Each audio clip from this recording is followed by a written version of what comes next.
Olá, meus amores, boa noite. Estamos aqui nesta segunda-feira para mais um estudo do Rosas da Mediunidade. Já começando algumas pessoas a chegar, Carlos, Melo, da Rocha, tudo bem, Ana? Sejam todos bem-vindos. Nosso estudo de segunda-feira. Oi, Soraya, minha linda, tudo bom? Soraya sempre prestigiando, sempre estudando conosco. Ana, tudo bom? Como vocês já sabem, às segundas-feiras nós temos o estudo do Livro dos Médiuns. Então, a cada segunda-feira nós estamos realmente acompanhando, iniciamos o estudo há poucas semanas e estamos, sempre que possível, continuando esse estudo muito interessante do Livro dos Médiuns, para que nós possamos entender mais sobre a mediunidade. Rosângela, Débora, Andréia, sejam todos bem-vindos, viu? Muito bom sempre ter a presença de vocês aqui conosco. Meus amores, então, hoje nós vamos, como nós já havíamos divulgado, nós vamos estudar hoje o capítulo 4, tá? Referente aos sistemas. Livro dos Médiuns, capítulo 4. O capítulo 4, ele ainda, digamos assim, é referente à primeira parte do livro, que são noções preliminares. A partir da semana que vem, nós já vamos entrar na segunda parte do Livro dos Médiuns, onde nós já vamos adentrar de uma forma mais detalhada em vários outros aspectos envolvendo a mediunidade, ok? Vamos fazer, então, a nossa prece para que nós possamos iniciar o nosso estudo. Vamos lá, então, meus queridos amigos.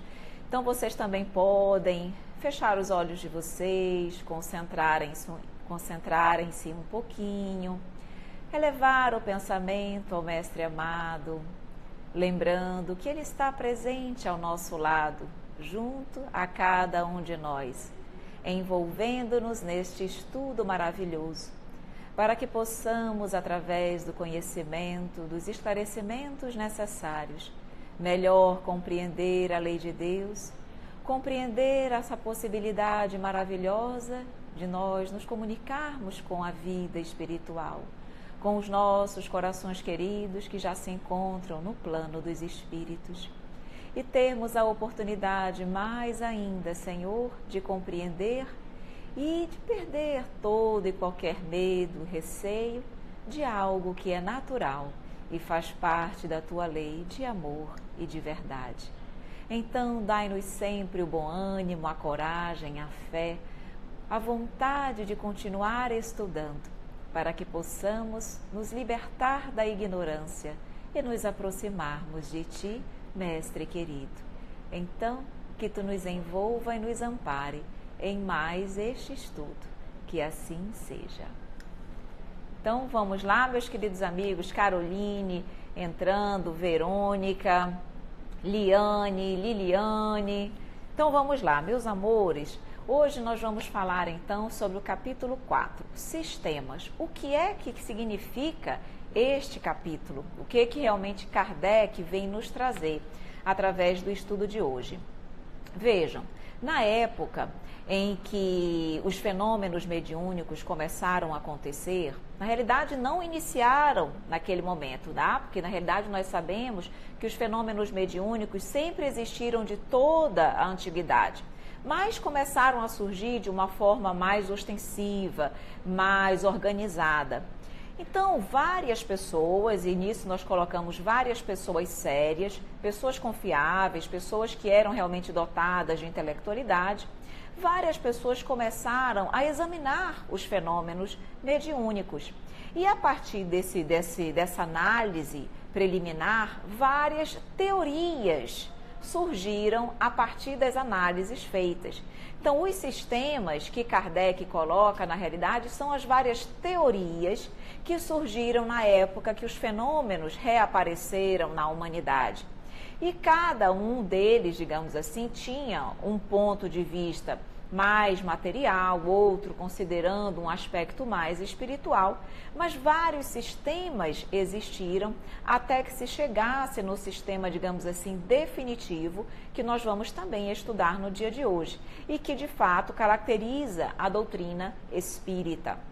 E esses vários sistemas que existiram e apareceram naquela época foram justamente utilizados, como a gente coloca, pelos adversários do espiritismo, que utilizaram essas, digamos assim, essas controvérsias, esses vários sistemas, essas várias teorias que existiram na época como uma razão para, digamos assim, desmoralizar ou não dar crédito à doutrina. Porque eles disseram, se vocês mesmos não se entendem quanto ao fenômeno, então é porque ele não merece, digamos assim, a confiabilidade que se deseja a ele dar, ok? E Kardec, ele vai nos trazer quais eram esses sistemas, vamos analisar junto com Kardec, mas basicamente ele nos mostra o seguinte, que quando se inicia uma ciência nova, é natural que haja, digamos assim, várias teorias, várias análises diferentes para que você possa chegar a um denominador comum. Nenhuma ciência já inicia pronta e acabada. E com a doutrina espírita não seria igual, não seria a mesma situação. Então era natural que várias ideias surgissem até que se chegasse à ideia verdadeira ou definitiva, ok? Muitos corações entrando aí, Bia, Raquel, Dayana, Caloi Extralight. Difícil pronunciar isso. Bia, então vamos lá, meus amores. Então sejam mais uma vez todos bem-vindos, chegando aqui à nossa live. Então é isso que nós vamos começar a entender, tá? Quando houve o descobrimento e o desenvolvimento dos fenômenos mediúnicos, o que logo de pronto se identificou daquelas pessoas que observavam os fenômenos? Que havia ali dois tipos de fenômenos mediúnicos, os fenômenos considerados de efeitos físicos e os fenômenos considerados de efeitos inteligentes. Vejam, o que são fenômenos de efeitos físicos? São aqueles fenômenos que agridem os nossos sentidos físicos. São aqueles que qualquer pessoa, independentemente de ter mediunidade, pode observar através dos órgãos da visão, da audição, do tato, enfim. São fenômenos como, por exemplo, batidas que surgem, móveis que se arrastam, materialização de espíritos, materialização de objetos, transportes de objetos de um lugar para o outro, pessoas que se levitam, mesas, objetos que levitavam. Tudo isso eram fenômenos considerados físicos, porque qualquer pessoa poderia ver e atestar aqueles fenômenos. E existe um segundo tipo de fenômeno, que é chamado fenômeno de efeitos inteligentes, que esses são perceptíveis apenas pelas pessoas que têm mediunidade ostensiva, que são aquelas pessoas que têm a capacidade de se comunicar com o plano espiritual, de perceber o plano espiritual de uma forma mais caracterizada. Não é comum a todas as pessoas. Então, o que os adversários da doutrina, ou aqueles mesmos que no primeiro momento estavam estudando a doutrina, disseram? Existia primeiro aqueles que nós consideramos, aqueles que negavam de qualquer maneira os fenômenos físicos, tá? Porque como nós falamos, existem os dois fenômenos, os fenômenos de efeitos inteligentes e os fenômenos de efeitos físicos. Os fenômenos de efeitos inteligentes, os incrédulos, eles já de pronto descartaram os fenômenos de efeitos inteligentes. Por quê? Porque os fenômenos de efeitos inteligentes, a base, digamos assim, a base primordial desses fenômenos é a existência da alma, a sobrevivência da alma à morte do corpo físico. E esses incrédulos de pronto já diziam, não existe alma, não sobrevive nada ao corpo físico. Então, de pronto, eles já rejeitaram os fenômenos de efeitos inteligentes. E aí a nossa análise agora de Kardec vai se ater justamente aos fenômenos de efeitos físicos. E aí começam os vários sistemas, as várias teorias que deram para os fenômenos. Então existem quatro primeiras teorias que negam absolutamente a existência dos fenômenos de efeitos físicos, como levitação, materialização de objetos, transportes de objetos, sons, ruídos, tudo aquilo que muitas vezes as casas mal assombradas identificam. Então, existiam logo quatro teorias que negavam absolutamente os fenômenos físicos. E quais são essas teorias ou esses sistemas, como chama Kardec? Primeiro sistema, vocês acompanhem aí, quem tiver com o livro dos médiuns, acompanhe. No item 38 do capítulo 4, ok? Primeiro sistema que ele chama, sistema do charlatanismo. O que na realidade eles diziam?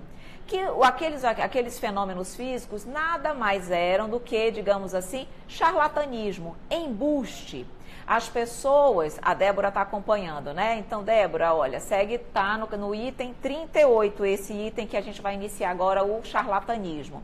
Então, eles diziam que era embuste, que pessoas, na realidade, falseavam aqueles fenômenos, mas que, na realidade, eles não existem, eles não eram verdadeiros.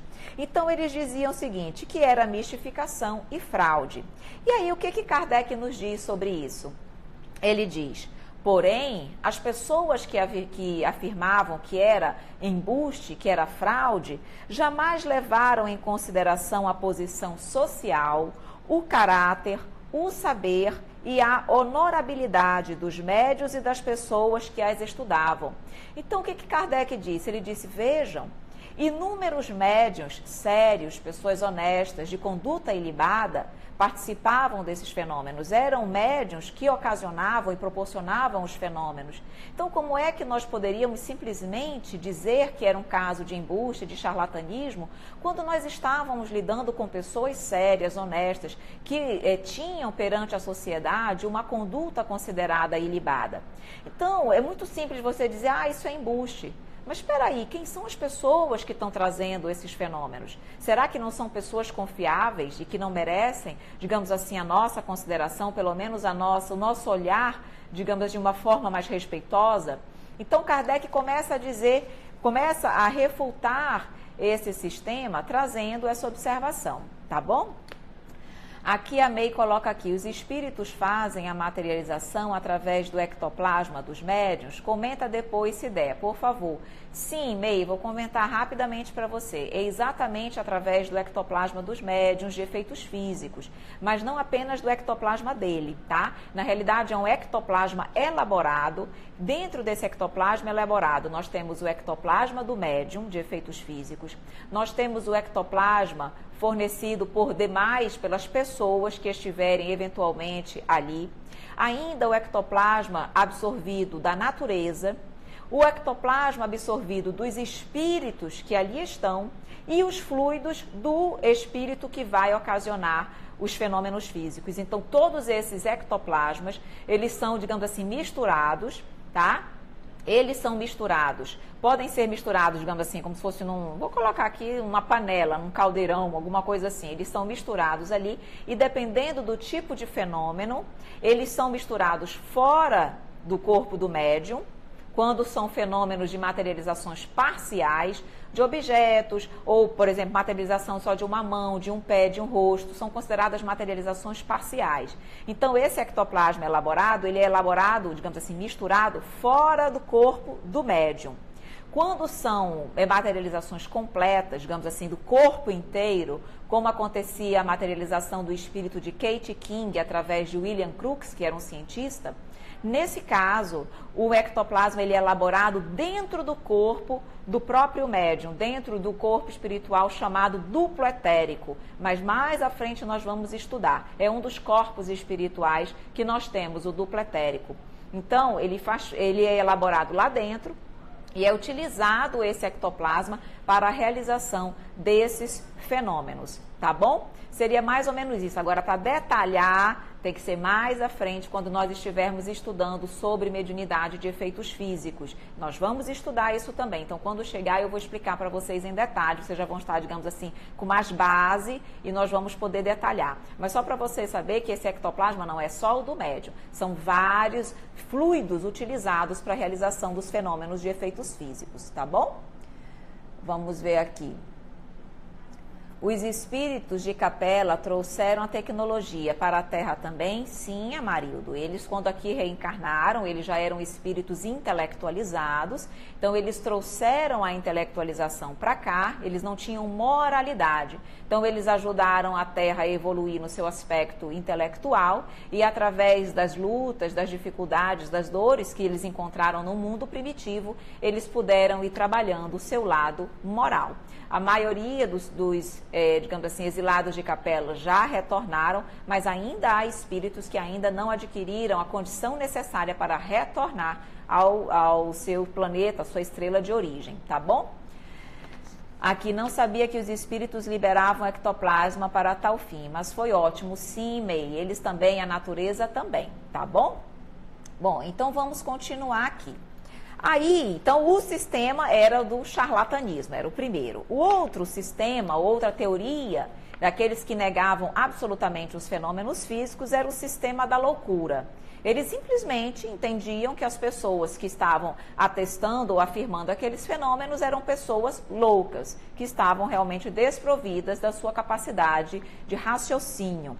Então, ele diz o seguinte, Kardec colocando, fazendo a sua ponderação. Ele disse, essas pessoas, sem considerar nenhuma suspeita de fraude, não identificaram fraude nenhuma, sem motivo nenhum, começaram a chamar os espíritas de loucos, sem terem razões para atribuírem a loucura aos fenômenos. Ou seja, ele diz assim, apenas invocaram a si mesmos o privilégio do bom senso. Apenas esses incrédulos disseram que eles tinham bom senso e que os espíritas não o tinham e que, portanto, estavam loucos, desprovidos da sua capacidade de raciocínio, de bom senso, ok? Aí Kardec diz, porém, embora a criação desse sistema de loucura, o espiritismo ganhou a preferência da classe mais esclarecida da sociedade. Então Kardec diz, não é estranho se as pessoas que são adeptas dessa doutrina são loucas? Interessante nós observarmos grandes pessoas, como ele diz, pessoas esclarecidas da sociedade, começarem a aderir a essa religião. Isso é incoerente. Será que de fato essas pessoas são loucas? Demonstram loucura? Então Kardec vai trazendo esses questionamentos e ponderando sobre esses sistemas trazidos pelos incrédulos, ok? Outro sistema de pessoas que negavam absolutamente os fenômenos físicos. Sistema de alucinação, ou seja, a teoria da alucinação. Então, eles diziam simplesmente que os espíritas estavam numa ilusão dos sentidos, ou seja, os espíritas tinham a ilusão de ver uma mesa se levantar e se mover no espaço. Mas, na realidade, a mesa estava parada no mesmo ambiente, não estava se movimentando, não estava, digamos assim, suspensa no ar. Então, as pessoas simplesmente entendiam que aqueles que estavam presenciando aqueles fenômenos estavam tendo uma alucinação. Aí vem Kardec, sempre muito ponderado, com muito bom senso, ele diz, interessante, como é que nós podemos afirmar que isso é uma alucinação se inúmeras pessoas passaram por baixo da mesa quando ela estava suspensa no ar? E mais do que isso, as mesas suspendiam e desciam, e várias pessoas presenciaram esses fenômenos. Será que todas essas pessoas estavam alucinadas? E ele diz aqui, a mesa se elevava tantas vezes que acabava por se quebrar ao cair no chão.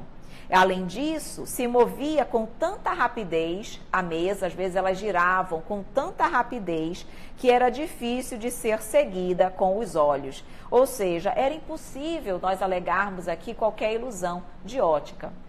Para quem está chegando agora e que não está, talvez não esteja compreendendo muito, nós estamos aqui falando justamente sobre as teorias que surgiram na época que os fenômenos mediúnicos ressurgiram na humanidade de uma forma mais óbvia, de uma forma mais generalizada. E várias teorias contrárias à manifestação dos espíritos apareceram naquela época. E nós estamos justamente conversando e trabalhando sobre isso, tá bom? A Sade entrando, Alexandre, Edna, Brandão, Carol, sejam todos bem-vindos, viu, meus amores?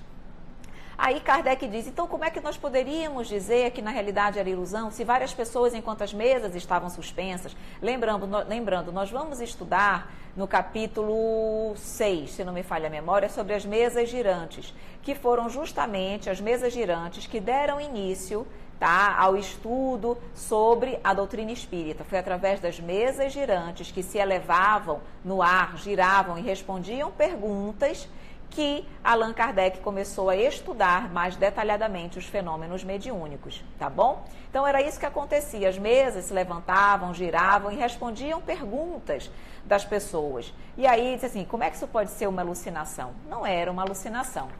A Meg de Recife, tudo bem, minha querida? Seja bem-vinda, bom contar com a sua participação aqui conosco.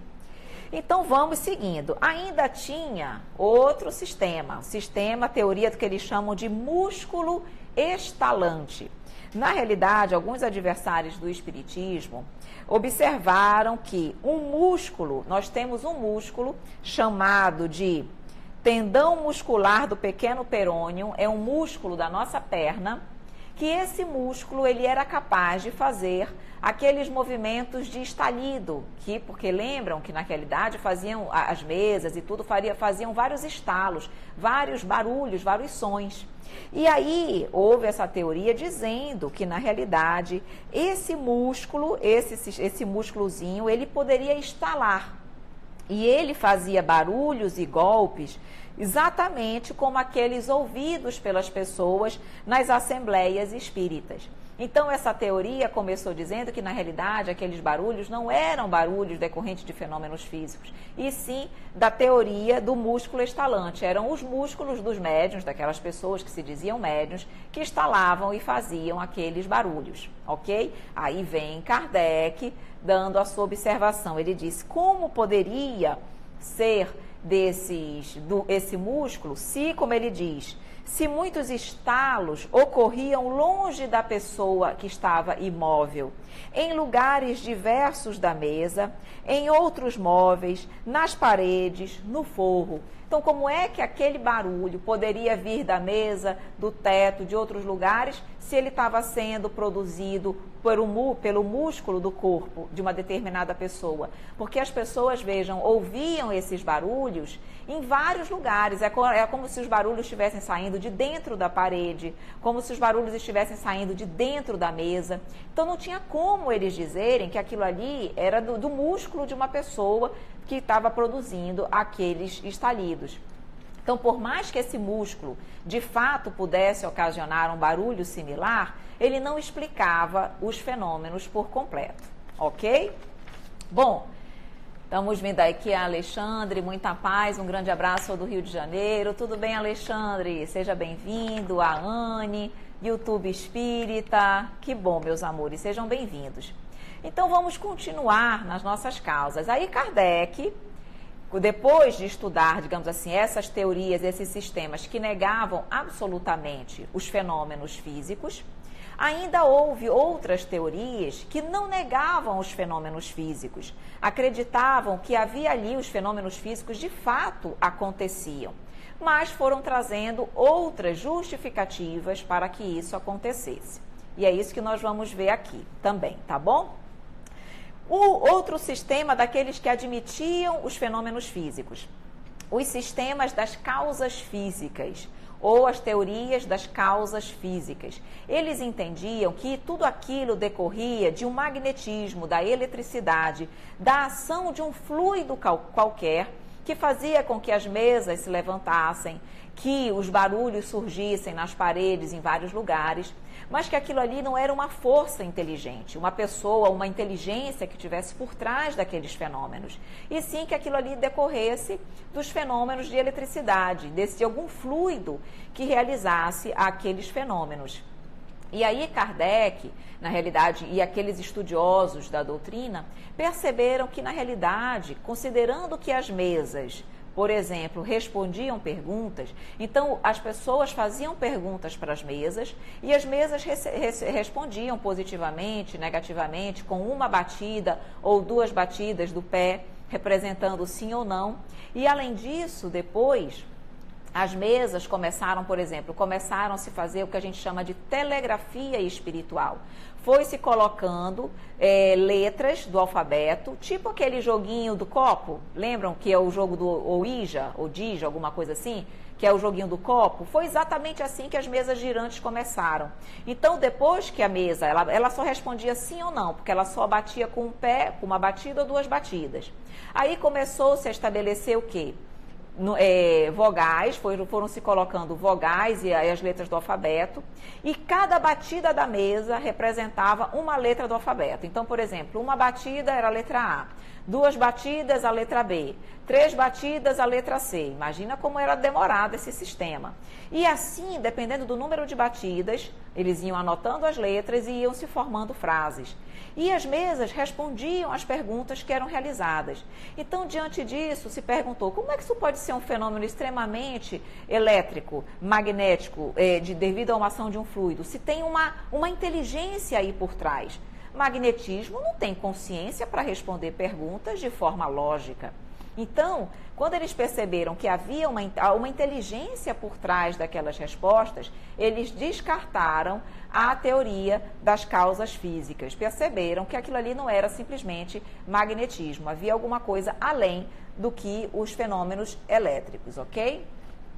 A Dayana coloca aqui, boa noite. Por que hoje em dia não se vê muitos efeitos de materialização nas reuniões mediúnicas? Interessante a tua pergunta, Dayana. Porque, na realidade, os fenômenos de efeitos físicos, eles têm um objetivo primordial, que é chamar a atenção para o mundo espiritual. Mostrar que existe algo além daquilo que nós estamos acostumados a ver, que é o mundo material.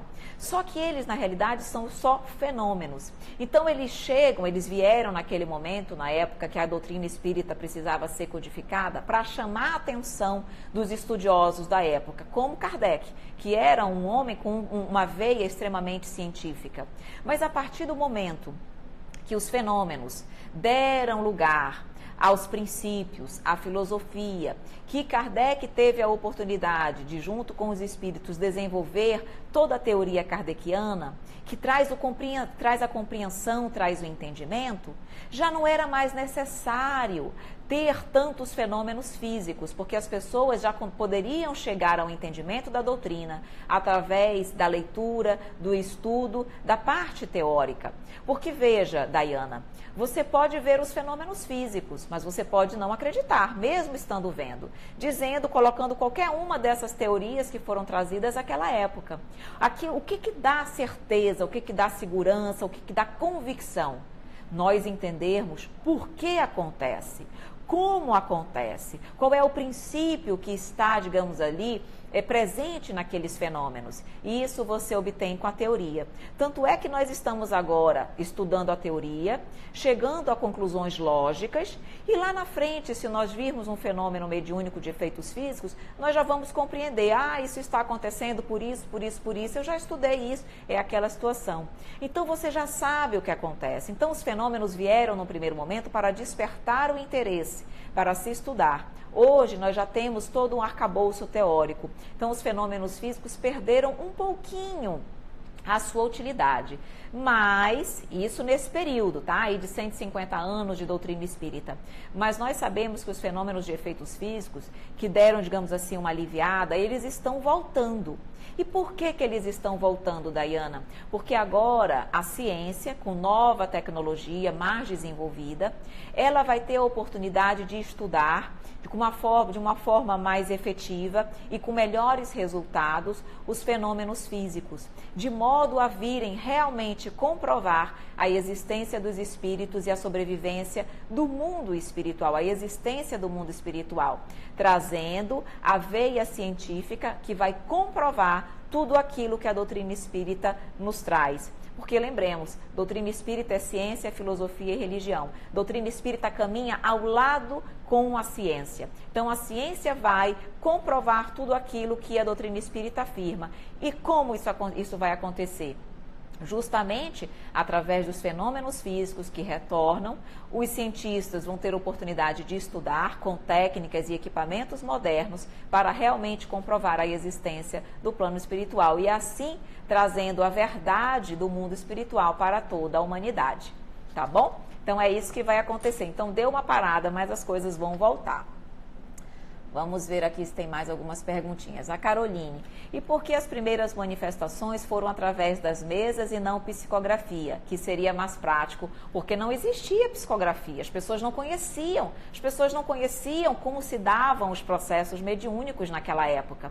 Então, iniciou-se primeiro com os fenômenos físicos, as mesas levantando, os barulhos, para despertar a atenção das pessoas. Sabe como é que passou para a psicografia, Caroline? Os próprios espíritos assim disseram. Porque você imagina, como o sistema de comunicação com as mesas era lento. Porque assim começaram a surgir aqueles movimentos, mas ninguém sabia como gerir, como organizar aquilo. Tudo aquilo era novidade.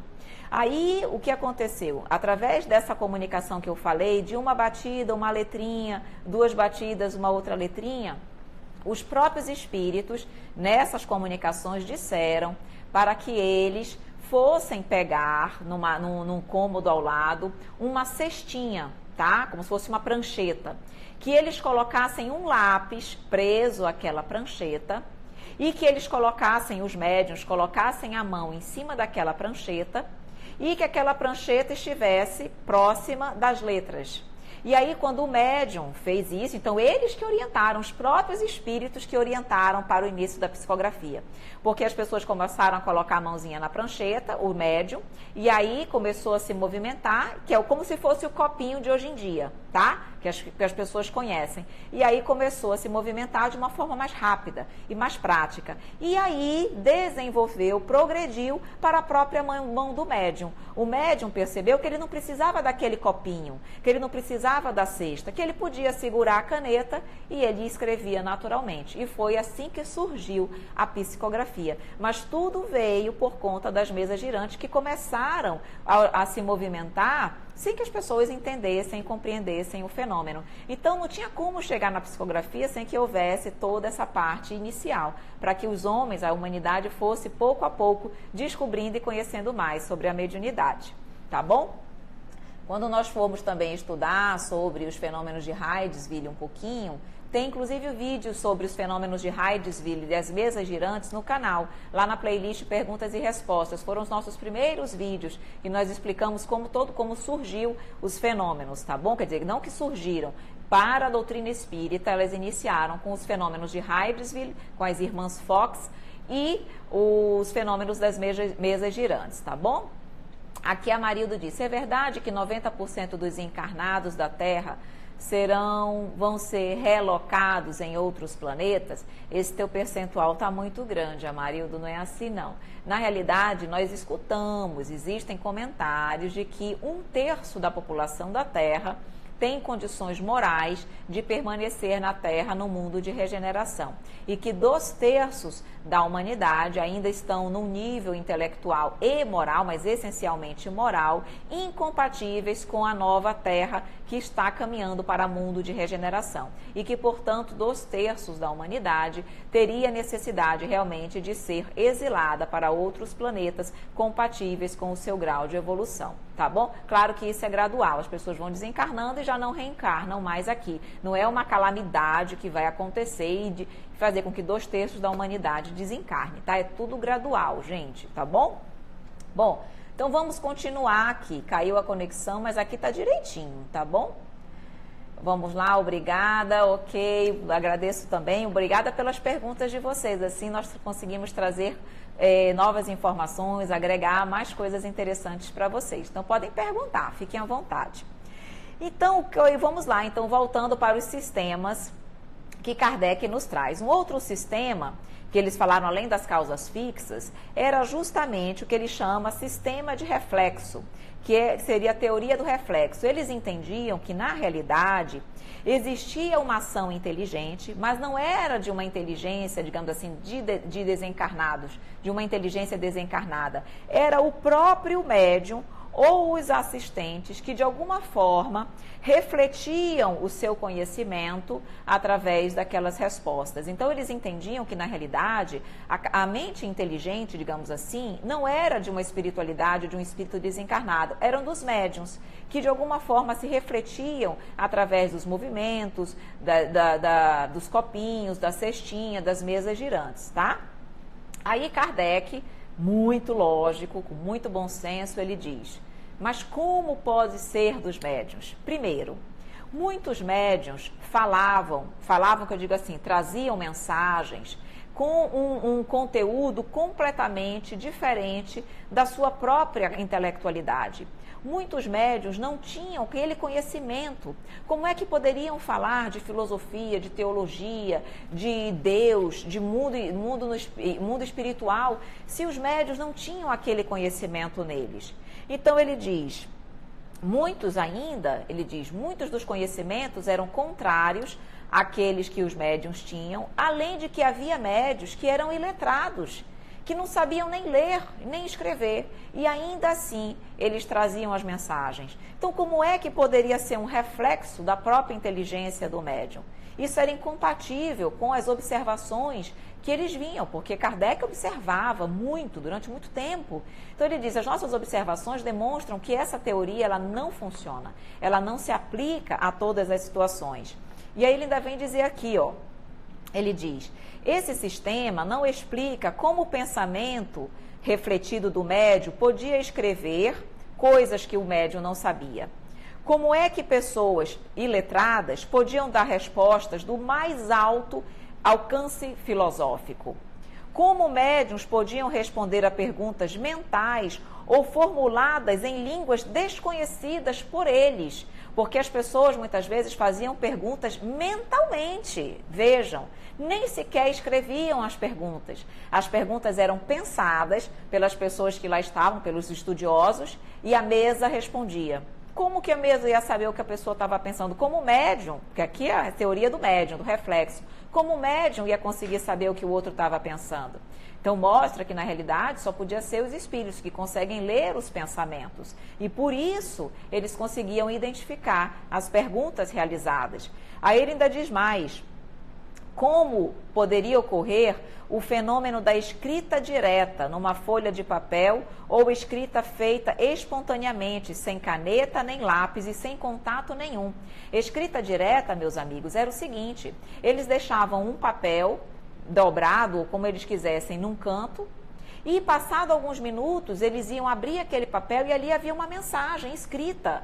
E ninguém havia utilizado uma caneta, um médium, ninguém pegou uma caneta, um lápis, alguma coisa para escrever. Do nada, ao passar daquele tempo, aquela escrita aparecia naquele papel, que isso é o que nós chamamos de escrita direta ou pneumatografia. Como é que isso poderia partir do médium, se o médium nem ali estava? Como é que ele poderia fazer surgir uma escrita do nada? Então, é isso que Kardec diz. Há determinadas situações e fenômenos que aconteciam que essa teoria, de hipótese nenhuma, conseguia responder. Logo, ela tinha que ser descartada, porque uma teoria, para ser verdadeira, ela tem que responder a todos os questionamentos. Ela tem que sanar tudo. Então, se ela não sanava, é porque ela não era, de fato, uma teoria verídica, real, ok? Lindo, né, May? Lindo. Eu também adoro. É muito interessante nós estudarmos isso e ver como tudo começou.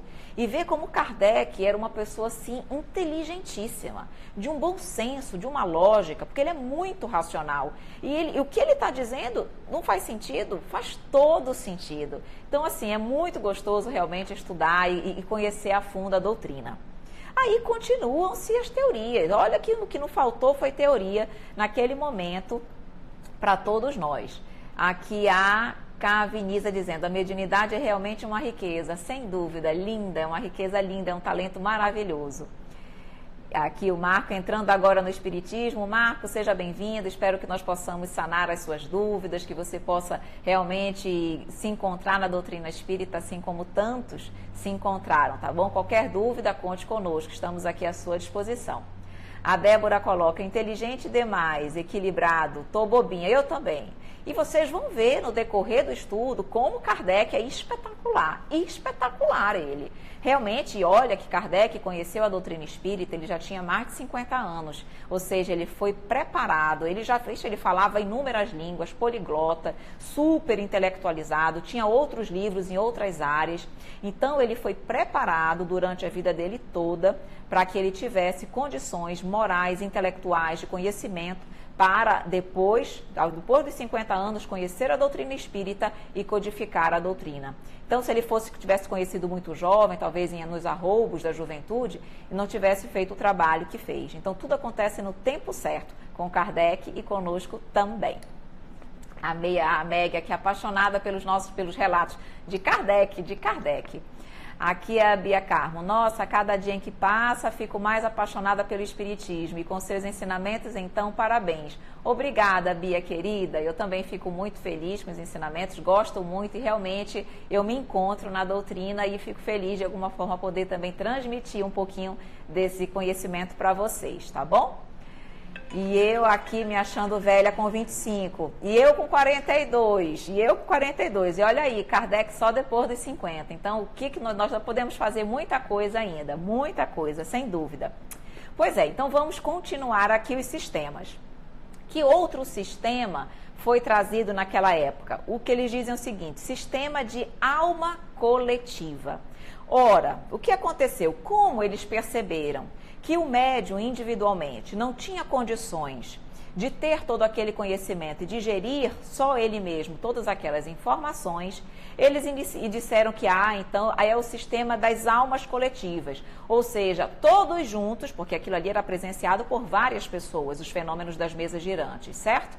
Então, a alma de todas aquelas pessoas, a intelectualidade de todas aquelas pessoas se fundiam, se uniam para permitir ou para trazer aqueles esclarecimentos. Então, na realidade, não vinham os esclarecimentos só do médium, era de todos aqueles que lá estavam, o conhecimento de todos que se unia e trazia essas informações.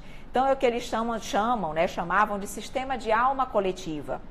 E aí que ele diz aqui, a alma do médium se identifica com a de outras pessoas presentes ou mesmo ausentes, formulando todo o conteúdo que reúne a inteligência, os conhecimentos e as aptidões que lá estavam. E aí Kardec, sempre ponderando, ele disse: mas como conseguir com esse sistema explicar os ensinamentos, por exemplo, sobre Deus e sobre as coisas do mundo espiritual, que estavam acima de qualquer conhecimento humano? Então, olha Kardec, mais uma vez, falando de forma super intelectualizada e racional. Ele disse: mas espera lá, mesmo que eu utilizasse as inteligências de todas as pessoas que aqui estão, nenhuma delas teria condições de nos dar as informações trazidas sobre Deus, que estão lá no Livro dos Espíritos. E mais ainda, todas as informações sobre o mundo espiritual, porque nenhuma dessas pessoas aqui sabe disso, tem esse conhecimento. Então, como é que essas pessoas, mesmo todas juntas, poderiam trazer essas informações? Isso não é possível. Então, logicamente, essas informações não vêm das inteligências de todos eles, que é o sistema de alma coletiva. Então, vinha realmente de uma inteligência diferente daquelas pessoas que lá estavam, tá?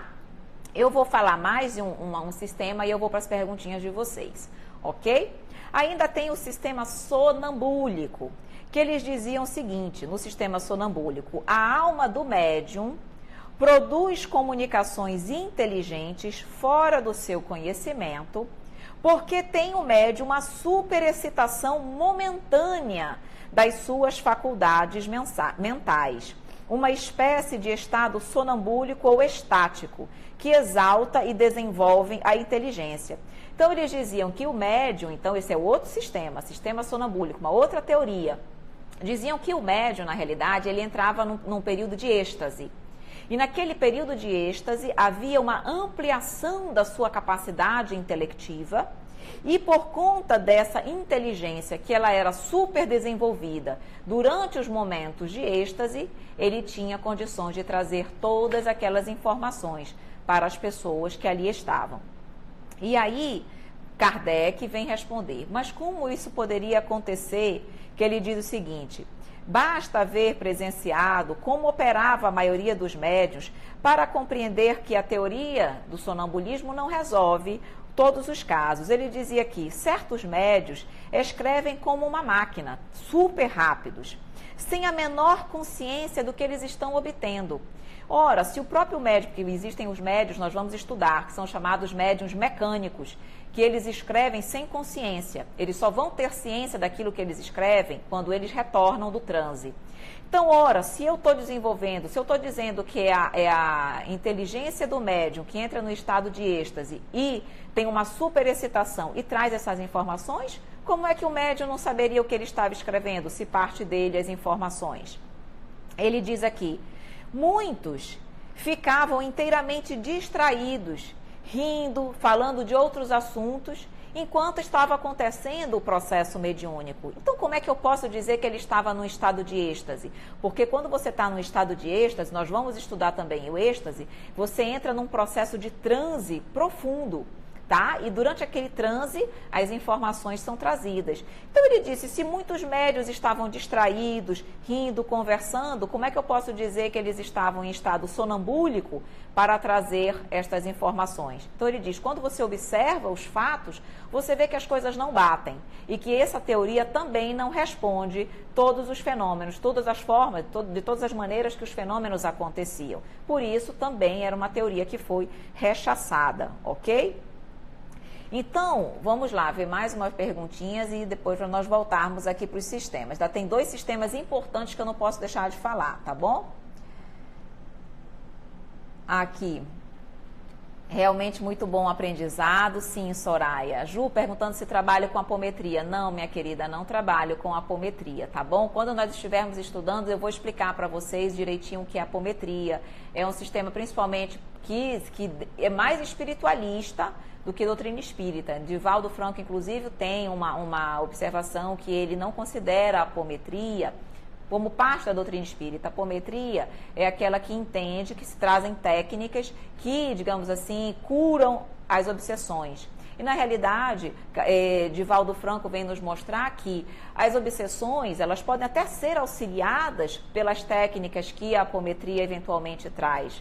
Mas, na realidade, a obsessão só se cura, não se cura em curto prazo. É um processo de longo prazo e a verdadeira cura da obsessão, ela acontece com a reforma íntima do obsediado e não com as técnicas utilizadas. Por quê? Porque você pode até, eventualmente, com a apometria, afastar um determinado espírito obsessor. Mas se o obsediado não muda a sua conduta, afasta um e vem outro. E ele continua obsediado por outro espírito. Então, não são as técnicas que curam a obsessão, e sim, na realidade, a reforma íntima. Existem técnicas, sim, que auxiliam no processo desobsessivo, mas não são, digamos assim, só eles que resolvem um processo de obsessão, tá bom? É um trabalho realizado junto diretamente ao perispírito das pessoas, a apometria. Mas nós vamos ter a oportunidade de estudar também um pouquinho sobre isso mais à frente, tá bom? Aqui não vivo mais sem o espiritismo, ando lendo muito sobre o assunto, ótimo podermos ter um Instagram para sanar dúvidas. Com certeza, estamos aí à disposição, se nós pudermos ser úteis, tá bom? Também fico feliz, Soraya, com o aprendizado, minha querida. Rodrigo, boa noite. Pedro, boa noite. Boa noite, meus queridos, boa noite. Então, vamos lá. O Carlos, falando aqui, doutrina espírita, além de consoladora, ensina os seus 3 aspectos, a termos uma fé raciocinada. Maravilhoso, exatamente, Carlos, seu querido amigo, também trabalhador conosco da área da mediunidade, né, Carlos? É isso mesmo. Que bom que nós vamos temos a oportunidade de encontrarmos na doutrina esses esclarecimentos todos que realmente nos ajudam e fortalecem a nossa fé. Tá bom? Meus amores, então vamos aqui continuar. Pedro dando boa noite, ótima noite para todos nós. A verdade vos libertará, exatamente, conhecereis a verdade e a verdade vos libertará. Doutrina espírita nos liberta, nos tira da ignorância e consola também os nossos corações. Aqui a Soraya, então por que as mensagens dos médiuns hoje já se manifestam de outro modo, diferente? Tu diz em que sentido, Soraya? Já são mais mensagens com efeitos, tu dizes efeitos inteligentes, psicografia, psicofonia, é isso? Não sei se é exatamente essa a sua pergunta. Exatamente porque hoje em dia, nós, como eu já falei mais à frente, a necessidade das comunicações vindas através dos fenômenos físicos, já não é mais a mesma. Hoje nós não temos mais a mesma necessidade. Então hoje os médiuns, na realidade, através da psicofonia, da psicografia, da vidência, da audiência, têm a oportunidade de trazer inúmeras outras mensagens e comunicações realmente com o plano espiritual. Não que não existam as comunicações de efeitos físicos, existem, mas digamos assim, num número bem mais reduzido, tá bom? O Pedro participa de reunião mediúnica. Que bom, Pedro. Então vai trazer aí muitos depoimentos e contribuir bastante com as nossas lives e os nossos estudos, certo? Soraya, já te respondi. Eu acho que sim, tá bom? Qualquer coisa, pergunta de novo. Bom, então vamos lá agora para os outros sistemas interessantíssimos, tá? Já respondo você, Felipe. O sistema que eles diziam, sistema pessimista, diabólico ou demoníaco. Aqui eles diziam que, na realidade, havia uma inteligência que se manifestava, mas essa inteligência era só o demônio. Só o demônio se manifestava através dos fenômenos mediúnicos. Inclusive, muitas religiões ainda adotam esse tipo de sistema, que sempre é o demônio. E aí vem Kardec dizer o seguinte: na realidade, demônios não existem. Nós já sabemos que os espíritos são apenas as almas dos homens desencarnados. Somos todos nós sem o corpo da carne. E os demônios não existem. Eles não existem seres criados à parte da criação. Os anjos, os demônios não existem. Todos nós somos espíritos. Os anjos são apenas espíritos que já evoluíram e alcançaram a perfeição. E os chamados demônios, se é que nós podemos dizer assim, são apenas espíritos ainda imperfeitos, distanciados da luz. Mas todos nós fomos criados simples e ignorantes e vamos ser perfeitos. Então, na realidade, e aí Kardec ainda diz, primeiro que demônio não existe. E segundo, se Deus permitiria a manifestação dos chamados demônios ou desses espíritos imperfeitos, por que Deus não permitiria a manifestação dos espíritos bons para equilibrar? Se Deus é todo amor, justiça e bondade, por que a manifestação só de espíritos ruins e não de espíritos bons também, que vêm nos orientar, vêm nos trazer esclarecimentos? E mais, ele diz, como é que eu posso afirmar que é apenas um espírito ruim que se manifesta na doutrina espírita, se as mensagens que nós recebemos são mensagens de fé, de confiança, para que nós possamos orar, para que nós possamos nos aproximar de Deus, para que nós possamos fazer coisas boas? Que espíritos inferiores são esses que orientam para o bem? Que demônios, entre aspas, são esses que orientam a humanidade a crescer, a se tornar melhor? Não faz sentido. Então, Kardec vem dizendo que, se fossem realmente só espíritos imperfeitos, eles estariam, digamos assim, agindo completamente contrários aos seus próprios interesses, porque eles estariam fazendo com que as pessoas crescessem e evoluíssem, quando eles não iam querer isso. Então, não faz sentido também a teoria, como ele chama, demoníaca. Ok? Outra teoria, então, olha, vocês percebem a quantidade de teorias que houve naquela época? Ainda temos aqui a teoria otimista, que eram aquelas pessoas, que ele diz aqui, que acreditavam já no inverso. Enquanto a teoria demoníaca acreditava que todos que se manifestavam eram imperfeitos, ou seja, era só o demônio, na realidade, a teoria otimista acreditava que só havia manifestação dos bons espíritos, só eles se manifestavam. E aí que eles tinham, quando a alma, digamos assim, se libertava do corpo físico, o espírito, de uma hora para outra, num ápice, tá, adquiria a soberana ciência e sabedoria. Então, eles eram sempre, digamos assim, muito cultos, sempre sabiam tudo, mesmo que quando aqui estivessem encarnados não soubessem, e a manifestação deles, digamos assim, gozava de toda a verdade, de toda a crença. E aí Kardec veio justamente nos dizer que isso também era equivocado, porque nós já sabemos que os espíritos não evoluem só porque perdem o corpo físico. E aí muitas pessoas se equivocavam, digamos assim, se frustravam diante de informações trazidas por espíritos inferiores e que eles acreditavam, achando que eram sempre espíritos superiores e intelectualizados, que é a teoria otimista, tá? Então, enquanto a demoníaca acreditava que era só demônio, essa aqui acreditava que era só espírito positivo, só espírito bom. E aí, tem duas teorias, a gente finaliza e eu vou para terminar as perguntas de vocês. Ainda tem, gente, a teoria que chama sistema uniespírito ou monoespírito, onde eles acreditavam que era apenas um único espírito que se manifestava. E esse espírito era o Cristo, Jesus Cristo. Então, nessa teoria monoespírito, era na realidade apenas o Espírito de Cristo que se manifestava. E no que se refere àquelas manifestações, digamos assim, de baixo valor, eles diziam que era Jesus, o Cristo, que dava aquelas manifestações para nos provar, para nós sermos provados, tá? E aí Kardec vem na realidade mostrar que isso não tem bom senso, que Jesus, na sua magnanimidade, não faria isso. Na realidade, ele não iria ficar brincando conosco como se nós fôssemos joguetes, que isso não é coerente com a magnanimidade, com a perfeição de Jesus, tá? Então, realmente, essa teoria de que era apenas um único Espírito e que esse único Espírito era Jesus, também não era viável. E, por fim, que é a última teoria e a que vigorou, é a teoria ou sistema multiespírita ou poliespírita, que é aquele realmente que demonstra que as manifestações são de espíritos variados, diversos espíritos, cada um no seu nível de intelectualidade. Uns inferiores, uns superiores, uns medianos, mas na realidade a manifestação dos vários espíritos. E foi esse sistema que na realidade vigorou e é o que está, digamos assim, em vigor até os dias atuais. E aqui, então, ainda há alguns outros pontos pequenininhos, mas nós não vamos ter tempo para abordar. E aqui nós finalizamos, digamos assim, o estudo de todas as teorias trazidas à época que a doutrina espírita, que os fenômenos surgiram, ok? Meus amores, então eu vou finalizar aqui as perguntinhas antes de nós nos darmos, digamos assim, nos despedirmos por hoje, tá bom?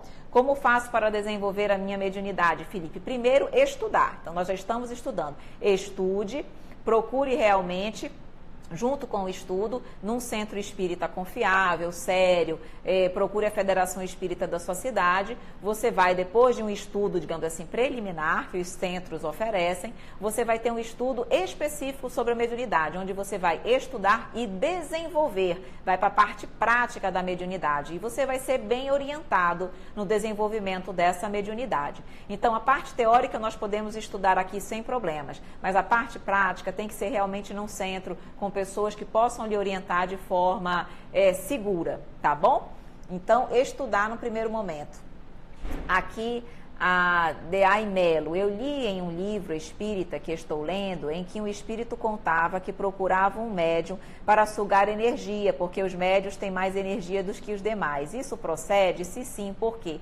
Na realidade é o seguinte, tem alguns espíritos que são chamados espíritos vampirizadores. Nós vamos estudar isso também mais à frente. São espíritos que sugam as energias vitais dos encarnados. Como o fluido vital é um fluido que só quem está encarnado tem, os espíritos desencarnados, muito ligados à vida material, sentem falta daquilo que nós temos e sugam as energias dos encarnados, mas não precisa ser só dos médiuns, não. Sugam de qualquer pessoa encarnada para que eles possam sentir-se mais vivos, como se eles estivessem participando da vida material. E é por isso que eles sugam as energias de quem bebe, as energias de quem fuma, as energias do sexo, as energias do ódio. Todas as nossas vivências, principalmente vivências desequilibradas, são utilizadas através disso. E como é que eles conseguem sugar as nossas energias? Por conta de uma propriedade do nosso perispírito. Nosso perispírito, uma das muitas propriedades dele é justamente permitir essa absorção. É a propriedade que nós chamamos de absorção. Então, os espíritos conseguem absorver, através do meu perispírito, as minhas sensações, as minhas energias, tá? Então, são os espíritos chamados vampirizadores. Eles vampirizam não só os médiuns, todos nós. Então, precisamos ter cuidado com os nossos excessos, tá bom? A Ana pergunta, meu bebê de 2 aninhos, desde cedo, fala no babau. E ela, do nada, fica olhando para algum lado da casa ou do meu quarto e corre para o meu colo. Chega a tremer. Ela pode estar vendo algum espírito? Pode estar vendo algum espírito. Crianças, até uns 7 anos, têm facilidade para ver espíritos porque estão há pouco tempo encarnados. Então, ainda estão muito ligados ao plano espiritual. Ore, faça orações para que, digamos assim, primeiro fale dos espíritos bons, pergunte o que ela vê, como é que ele é, se é uma pessoa escura, negra, ou se é uma pessoa clara, com luz, porque isso vai dar um indicativo de saber se é um espírito bom que está na sua casa ou um espírito, digamos assim, imperfeito, tá? Mas de qualquer forma, faça o evangelho no lar. Ore, porque de qualquer forma isso vai trazer sempre uma harmonia, um ambiente de paz e de serenidade no seu lar, e com certeza sua filhinha também vai perceber essa ambiência, e mesmo que ela veja alguém, ela vai ver alguém de luz, e ela não vai ficar com medo, tá bom? Meus amores, nós temos 1 minutinho só de live, então precisamos finalizar. Caso algumas perguntas não tenham sido respondidas, podem mandar no meu privado, que eu respondo direitinho para vocês, tá bom, meus amores? Agradeço muito a presença de todos vocês. Na próxima semana temos mais estudo, eu conto com a presença de todos vocês, tá bom? Vamos fazer então a nossa prece para que nós possamos finalizar o nosso estudo, ok? Então vamos lá, mais uma vez, agradecendo ao Mestre querido pela oportunidade sublime do estudo e do aprendizado. Que bom, Pai querido, contar com a Tua companhia, com Teu amparo, com a Tua proteção. Que Tu envolvas a cada um de nós e que permaneça sempre vivo em nossos corações. Que assim seja. Beijo, meus queridos. Mei, manda para mim a sua pergunta, tá bom, meus amores? Então, só faltava a pergunta da Mei. Mei, manda para mim que eu te respondo, querida. Beijo, tchau.